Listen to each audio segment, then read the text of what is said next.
ዱንያ ላይ ስትኖር ሁሌም ነገ የተሻለና መልካም ነገር እየጠበቀህ እንደሆነ እያሰብክ ኖር። የተሻሉና መልካም ሰዎች፣ ጥሩ ህይወት፣ ጥሩ ስራና ከፍ ያለ ስራ እንደሚገጥምህ እያሰብክ ኖር።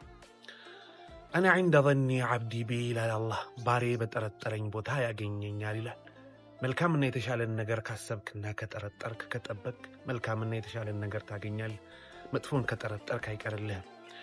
ወዳጄ ሁሌም ብሩህ ነገር ይታይ። ሁሌም ነገህን ስታስብ መልካም ነገር ይታይ። ነገህ ከዛሬ የሚሻል እንደሆነ ተመልከት። ያኔ ህይወት ደስ ትልሃለች፣ ልብህን በተስፋ ይሞላል። ደስተኛ ሆነህም መኖር ትችላለህ። ነገን ስታስብ መልካም ነገር እንደሚጠብቅህ አስብ። ያኔ ህይወት ትቀልልሃለች፣ ህይወት ትገራልሃለች። አላህ ቀለል ያድርግላችሁ። አላህ ያስደስታችሁ።